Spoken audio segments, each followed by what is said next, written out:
That was a fun treat to be on Maui and near Makawao, cleaning seed. Um, Thank you both for those videos. We'd love to see if anyone has any questions for these guys about seed cleaning or different drying techniques to help you get started with your seed saving. Or for experienced growers, if you've run into any issues that you think maybe these guys might be able to help you address.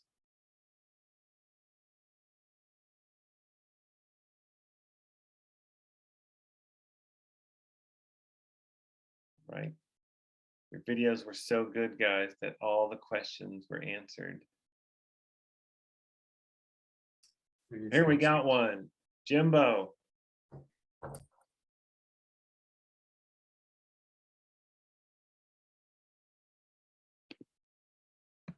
Hey, so I put it in the chat already, but Okay. exact same process that we just saw for tomatoes is what we want to be using for cucumbers, eggplant, and all forms of peppers. Is that what I heard? Not exactly. The the scooping out seed and hosing it down, that can work, but there's no need to ferment the others. So the fermentation is specifically for the tomatoes. I know I mentioned in one of the chat rooms earlier that I know for cucumbers, I'll have a tendency to put them in water even, because a lot of impurities will float to the top and the dense seed will sit to the bottom. I haven't had to do that with eggplant and peppers in the same way. You could, but it's generally not necessary. Generally just blasting it with the hose will do.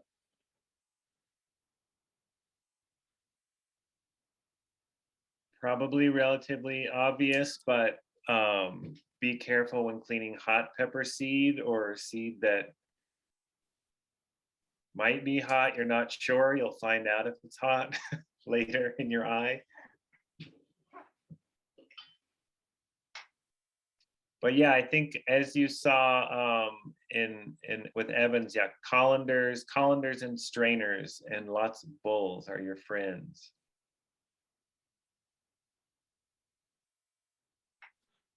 And I see Nancy's asking about cleaning marigold seeds, which is kind of a setup because it's a really challenging one to do. I've used strainers or I've used the screens with the marigold seeds, but it's a much more challenging one because they're long seeds, so they can torpedo through a little hole. I'll generally go with a big hole to get the bulk chaff out, but after that, it's just a lot of winnowing to deal with the marigold seeds, and it's a challenging winnow because the seed's really light and wants to float away in the sky. And so what it really just brings up is that it all depends on your seed. And as I mentioned in the video, just getting innovative and creative in terms of how to clean it. And sometimes it's going to require a lot of patience to do it as well, because you're going to have to go through that winnowing process or even screening processes many times before you get it down to be clean. And I'm not sure if anyone else has any good suggestions for marigolds, but I know for me, it's been one of the more challenging ones. Yeah, I had really excellent success with the marigolds this past summer, where we actually were able to catch them in the field and did virtually zero cleaning.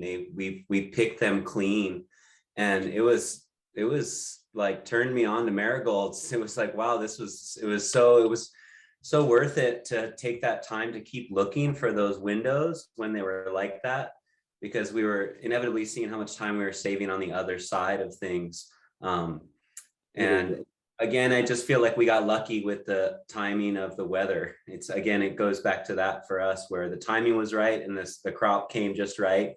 And we were able to I just essentially walked around with a paper bag and just went to every seed head that was just coming perfect and was able to just pull off all the seeds with no chafe and fall right into a bag. Mm-hmm. And I was like, wow, I felt like I was cheating, I was like, I never got to harvest seed like this. Am I cheating? Is this okay?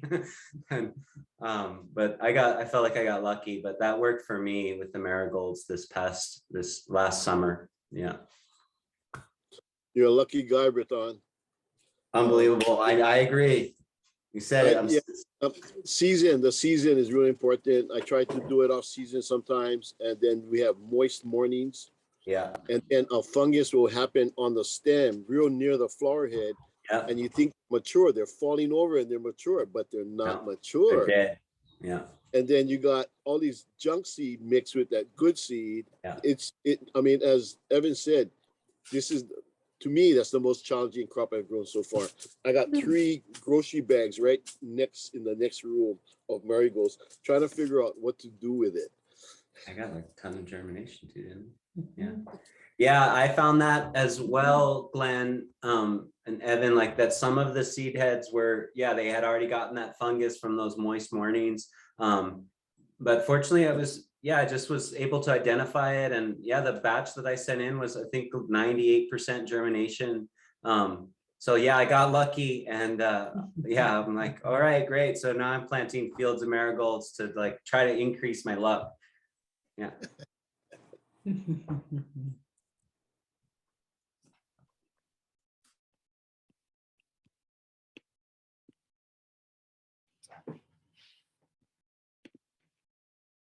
Any more seed cleaning questions, or any growers, any other equipment that has not been brought up that you feel like is worth mentioning?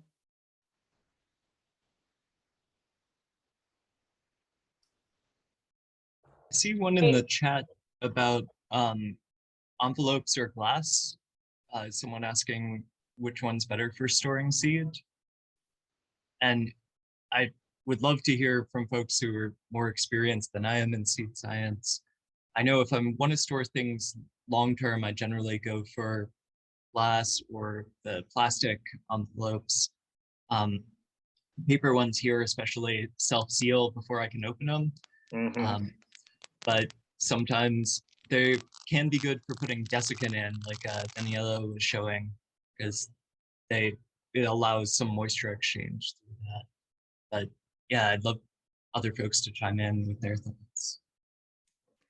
I think I can answer that. So it really depends on the conditions that you have. I highly recommend that you store your seeds in a refrigerator, because if you are like me, my temperatures are constantly in the 80s or upper 70s. But to do that, you really need to drop that humidity. Otherwise, your seed will mold, or it will, different fungi or bacteria be growing in there, and then your germination rate will tank. So ideally, you can use some silica gel, something in a closed container to drop the humidity down, and then put the seed in a jar, seal it, and then keep it in a refrigerator. But you really need to drop the humidity first before you can do that.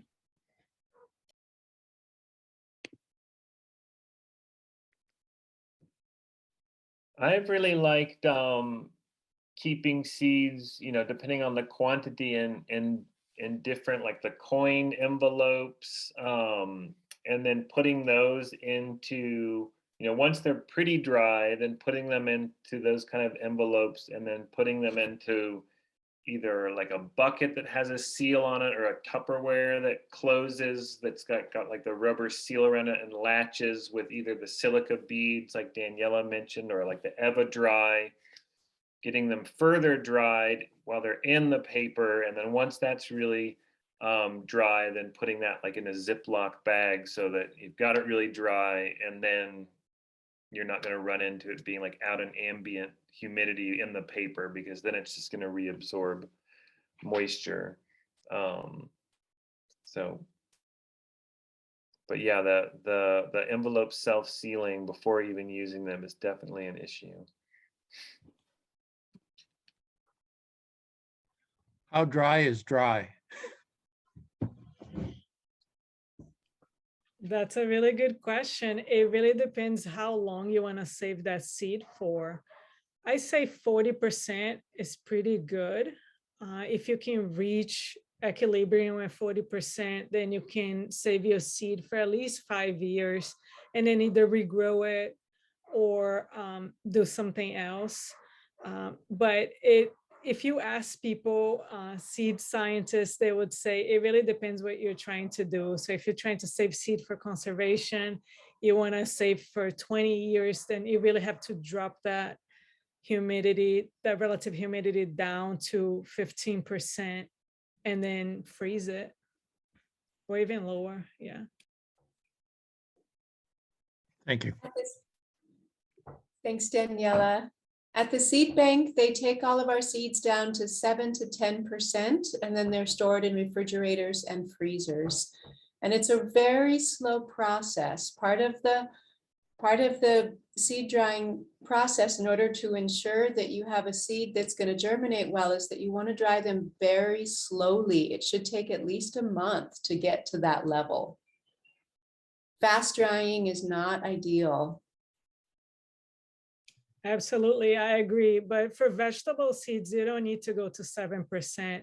I think Jill is really focused on seeds for conservation, right? So you guys are getting this amazing service, but farmers and growers don't actually need all that. So just putting it out there, because it's really difficult to dry to 7%. Yes, for home use, I think that 40 to 50% is fine. Here we have to get our seeds down to about that percentage before we ship them in the mail over to the seed bank, so we don't see mold just in the transit. Yeah.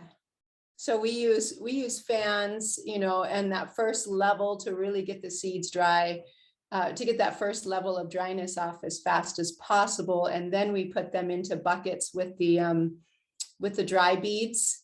And the dry beads have really made the difference for us, because in such a moist climate, the silica beads were not having the same kind of capacity. We would have to recharge them more often than with the dry beads. But the dry beads have so much capacity to absorb water. You have to be careful that they don't go too fast. So yeah, I saw in the chat box how slow is slowly. What Jill suggests is 30 days to take them down to a stable number that you're going to hit. Now, you probably don't need 30 days to take them down to a 40% relative humidity, but there's no harm in going slow as long as you don't let the mold accumulate. And Michelle, are you talking about the zeolite drying beads? Yeah, that's right. Those Great. are UC Davis. Yep. If you check out UC Davis, they have these zeolite, they call them dry beads, and they really are this amazing technology that is being used in places that don't have refrigeration abilities or any electricity to store seeds on the long term. And especially for our tropical and subtropical environments that just have so much moisture, and maybe our days might be a little bit less moisture, but then every night we're going back up to 90% relative humidity. So it's a hard situation to get a stable level of dryness. Can they be reused? Yes, they are charged in the oven. So the zeolite Eva dry beads take longer to get fully saturated with moisture than the silica beads do, but they both get recharged in the oven. And there's a lot of good tips online for how to dry them out. I haven't done the silica beads in a while, but the Eva beads are like 450 degrees for a couple hours in the oven, and then they're ready to go. Yeah, I drive mostly with fans, and I drive in old cars. And the humidity doesn't change at night. It just stays dry, so it doesn't like wet dry. So I have an old Honda over here, and I just stuff it with seeds. And I use ceiling fans a lot. I'll just run them for 24 hours and get it down. I have some drying right now, some lettuce drying. I'll get it to a certain dryness, and then I'll put it in the car. The only problem is sometimes I forget I have it in the car for a week or so, probably dry too much. But so far it's been really good. I mean, the germination rates have been really high. I think for lettuce, you got to have it above 70%. And so far, so good.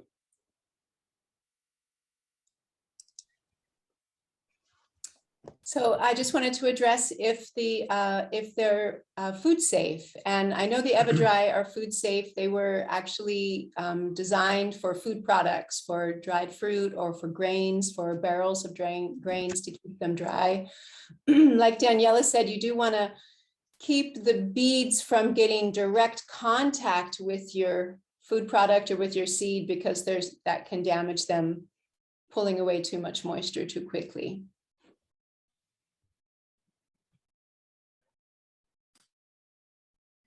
So that food dehydrator without the heater is a good source of drying, or is it too fast? Will it dry too fast, the seeds too fast? Yeah, so because you're using that in regular ambient humidity, it's not that fast. It's just blowing air through it. I don't recommend using any heat. Heat can really impact seeds, but if you're just blowing air through it, it's actually really good because you're getting rid of all that initial moisture. And once you get rid of that initial moisture and your seed stabilizes, then you can move on to another drying method.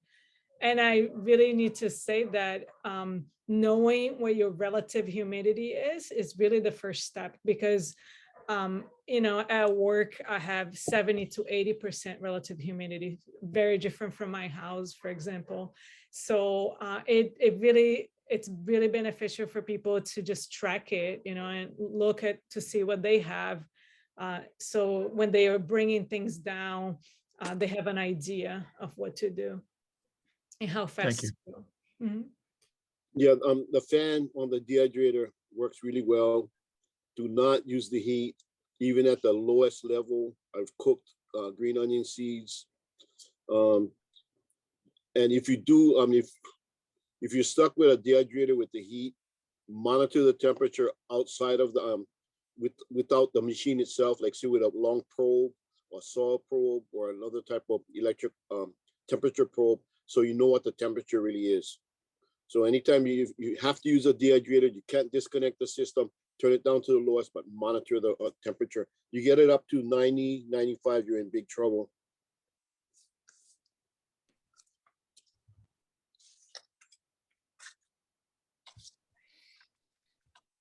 Well, everyone, I want to thank our great presenters today and thank all of you for coming. I think I've found these last 2 days very enjoyable. I hope that all of you have as well. We will be sending out another follow-up email tomorrow with video recordings of today and yesterday, and then we'll resend the folder with all of the resources that have been being mentioned and shared during the last couple of days. I hope you guys are all inspired by the great work going on, and it's just a really exciting time to see all these new growers stepping up, all the great projects that Extension is engaging in, and it just seems like lots of synergies building and growing. And we just want to thank all of you for your interest. Thank Organic Seed Alliance for helping us put this on, and Go Farm Hawaii and the Hawaii Seed Growers Network for being such an epicenter for all this great seed work going on in the state. And with that, I'd invite anybody who has any other last thoughts they want to share. And otherwise, we'll sign off, and you'll be prompted to fill out a survey, which will be very useful for Go Farm, the Hawaii Seed Growers Network, and Organic Seed Alliance to use to inform future work. And please stay in touch and follow up with us. So mahalo, everybody, for your time.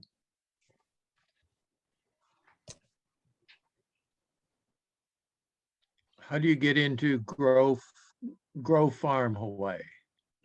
What island are you on? Big Island. You need to talk to the guy in the Zoom box right next to you, Breton. What part of the island are you on? Ocean View. All right. That's point. Well, go to gofarmhawaii.org and there'll be information there that you could learn about how to sign up for, or yeah, just find out more about the program. Thank you. You bet.